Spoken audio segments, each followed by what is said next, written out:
राधे राधे श्री हरिवंश। आप सबका फिर से स्वागत है चैनल पर। जैसे कि सभी जानते हैं, कार्तिक माह चल रहा है। जो सब महीनों में सबसे बड़ा पुण्यमय महीना माना जाता है वह कार्तिक माह माना जाता है। इसमें हम जो भी सत्कर्म, जो भी पुण्य, जो भी कर्म हम करते हैं वो हमें अधिक फल देने वाले होते हैं, चाहे पुण्य हो चाहे पाप हो। तो इसलिए हमें ज़्यादा से ज़्यादा इस महीने में पुण्य करने चाहिए, भगवान की भक्ति करनी चाहिए, भगवान का नाम जप करना चाहिए, भगवान के व्रतों का पालन करना चाहिए, जो कि बहुत बहुत महत्वपूर्ण है। जैसे कि सभी जानते हैं कि कार्तिक ख़त्म होने वाला है और ये लास्ट के 5 दिन है, जिन्हें पंचंग भीषक भी बोला जाता है।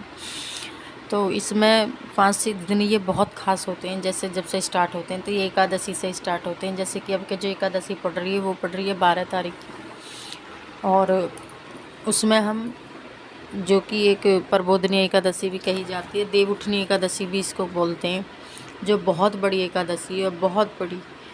तो हमें इसका व्रत का पालन ज़रूर करना चाहिए। और जब तक हम व्रत का किसी चीज़ का व्रत का पालन करते हैं और उसकी कथा नहीं सुनते तो वो हमें आधी मानी जाती है। इसलिए हमें उनकी कथा अवश्य सुननी चाहिए।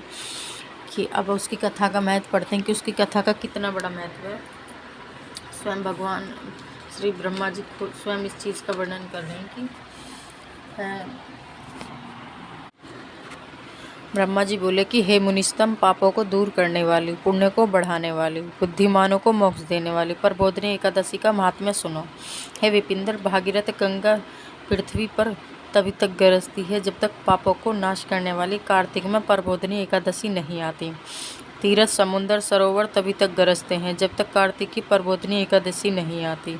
1000 अश्वमेघ और 100 रासु यज्ञ का फल मनुष्य का प्रबोधनी के उपवास से मिलता है। नारद जी बोले कि एक बार भोजन से, नक्त भोजन और उपवास से क्या पुण्य होता है, सो मुझसे कहिए। ब्रह्मा जी बोले कि एक बार से 1 जन्म का पाप, सायकाल भोजन करने से 2 जन्मों के पापों को, और उपवास से 7 जन्मों के पापों का नाश होता है। हे पुत्र, सुमेरु और मंद्राचल पर्वत के समान पापों को भी यह एकादशी भस्म कर देती है।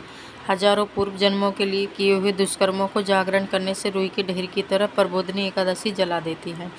जो स्वभाव से विधि पूर्वक प्रबोधनी एकादशी का उपवास करता है उसको जैसा फल कहा है वैसा ही प्राप्त होता है। व्रत को बिगाड़ने वाला जो अधम ब्राह्मण इस पर स्त्री गमन करता है उसके संतान नहीं होती।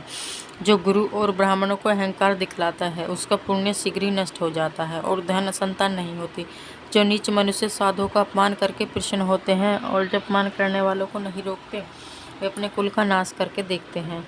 इसलिए संसार में निंदा न हो तो ऐसा बुरा कर्म नहीं करना चाहिए, अच्छे कर्म करने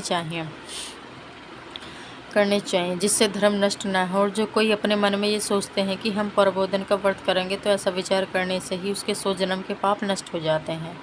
जो प्रबोधनी एकादशी की रात्रि को जागरण करता है वह बीते हुए वर्तमान और भविष्य के 10,000 कुल को विष्णु लोक में पहुंचा देता है।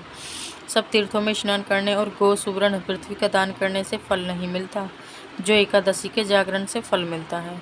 जैसे मनुष्य की मृत्यु निश्चय है वैसे ही धन का विनाश भी निश्चय है। यह समझकर हे मुनि श्रेष्ठ, एकादशी का उपवास करना चाहिए। जो कोई विधि पूर्वक प्रबोधनी एकादशी का उपवास करता है उसके घर में त्रिलोकी के समान, त्रिलोकी के सब तीर्थ आ जाते हैं, और वही ज्ञानी योगी तपस्वी जितेंद्रिय है, उसी को भोग और मोक्ष मिलता है। ये एकादशी विष्णु की प्यारी है और धर्म के सार को देने वाली है। इसका एक बार व्रत करने से ही मोक्ष का भागी हो जाता है। जो मनुष्य एकादशी का व्रत करके भक्ति से भगवान का पूजन करते हैं उनके 100 जन्मों के पाप दूर हो जाते हैं। इस व्रत से भगवान को प्रसन्न करके 10 दिशाओं में प्रकाश करता हुआ मनुष्य विष्णु लोक को जाता है। यह पवित्र एकादशी धन धान्य को देने वाली और सब पापों को दूर करने वाली है। भक्ति पूर्वक इसका व्रत करने से कोई वस्तु दुर्लभ नहीं है। सूर्य चंद्र के ग्रहण में स्नान दान से जो फल होता है उसे 1000 गुना फल एकादशी के जागरण से मिलता है।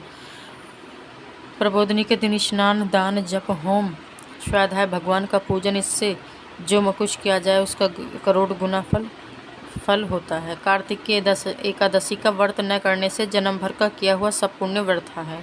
हे मुने, कार्तिक में मधुसूदन जैसे शास्त्र की कथा वार्ता से प्रसन्न होते हैं वैसे यज्ञ हाथी आदि दान से नहीं होते। जो मनुष्य कार्तिक में विष्णु की कथा को पूरी अथवा उसका आधा अथवा चौथाई श्लोक कहते हुए सुनते हैं उसको 100 गोदान का फल प्राप्त होता है। हे मुने, कार्तिक के महीने में सब धर्मों को छोड़कर मेरे सामने बैठकर कथा कहनी और सुननी चाहिए। कल्याण के लिए अथवा धन के लोभ से जो कार्तिक में भगवान की कथा कहते हैं, वे अपने सैकड़ों कुलों का उद्धार कर देता है। जो भगवान के प्रबोध के दिन कथा कहते हुए सुनते हैं, हे मुने, उसको सप्तदीप्त युक्त पृथ्वी का के दान का फल मिलता है। फिर नारद जी बोले कि हे स्वामी ने, एकादशी की विधि मुझसे कहो। जिस एकादशी के करने से जैसा फल मिले सो मुझसे कहिए। यह सुनकर ब्राह्मण बोले कि हे द्विजतम, एकादशी को प्राप्त काल उठकर दातुन करके स्नान करें, नदी, तालाब, कुआं, बावड़ी अथवा घर में स्नान करके केशव भगवान का पूजन करें। फिर कथा सुनो। नियम के लिए यह मंत्र पढ़ें। एकादशी को निराहार व्रत रहकर करके दूसरे दिन भोजन करूँगा। हे पुंडरीकाक्ष, मैं आपकी शरण में हूँ, आप मेरी रक्षा करें। इस मंत्र को चक्रधारी भगवान के सामने पढ़ें। भक्ति भाव से प्रसन्नता पूर्वक उपवास करें। रात्रि में भगवान के समीप बैठकर जागरण करें। हे मुनि, जो गाता है, नाचता है, बाजे बजाता है तो भगवान की कथा को कहता हुआ सुनता हुआ पुण्यात्मा तीनों लोकों के ऊपर निवास करता है। कार्तिक में प्रबोधनी के दिन बहुत से फूल, फल, कपूर, अगर, कुमकुम से भगवान का पूजन करना चाहिए। एकादशी जागरण अनेक प्रकार से सुंदर फलों से भगवान का पूजन और शंख में जल भरकर जनार्दन को धैर्य देना चाहिए।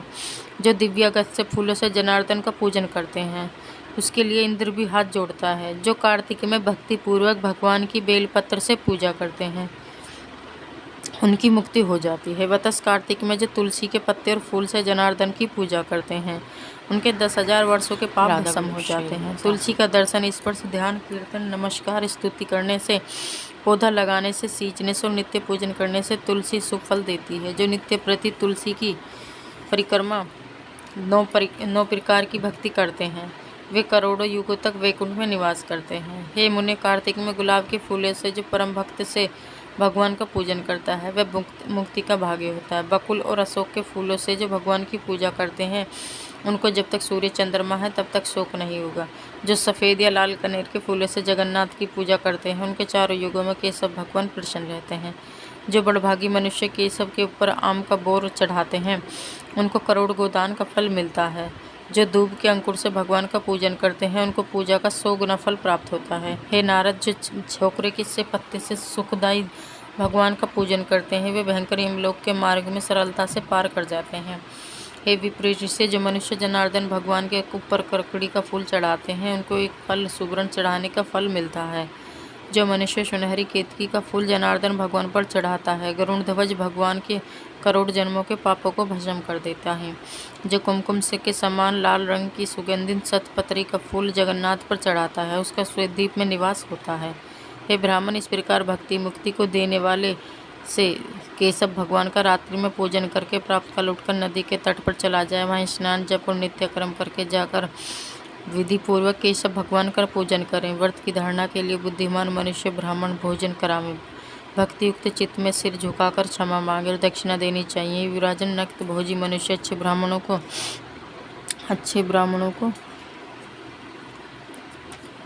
भोजन करावें। अयाचित नियम से सुवर्ण सहित बेल का दान करें। जिसने मांस भक्षण छोड़ दिया है, उसको दक्षिणा सहित गो देनी चाहिए।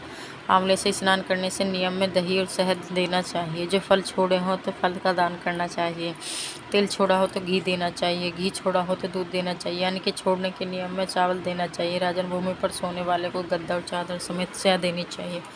पत्तल पर भोजन करने वाले के बर्तन में घी भरकर देना चाहिए। मौन धारण करने वाले को घंटा, तिल और सुवर्ण देना चाहिए और व्रत करने वाला मनुष्य ब्राह्मणी को घी मिला हुआ समान भोजन कराना चाहिए। विष्णु के मंदिर में अथवा देवी स्थान में नित्य दीपक जलाना चाहिए। नियम की समाप्ति में तांबे सुवर्ण की बेली घी भरकर उसमें लाख बत्ती रखकर विष्णु के भक्त ब्राह्मण को देनी चाहिए। ब्राह्मण को नमस्कार करके विदा करें, फिर आप भोजन करें। 4 महीना जो छोड़ा है उसकी समाप्ति करें। हे राजन, जो बुद्धिमान इस प्रकार आचरण करता है उसको अनंत फल मिलता है, अंत में वैकुंठ को जाता है। यदि व्रत बिगड़ जाए तो मनुष्य अंधा व कोढ़ी हो जाता है। वह तुमने मुझसे पूछा था, वह मैंने तुमसे कहा, इसके पढ़ने और सुनने से भी गोदान करने का फल होता है। इतना बड़ा पुण्य इस कथा को सुनने मात्र का है। राधे राधे, श्री हरिवंश।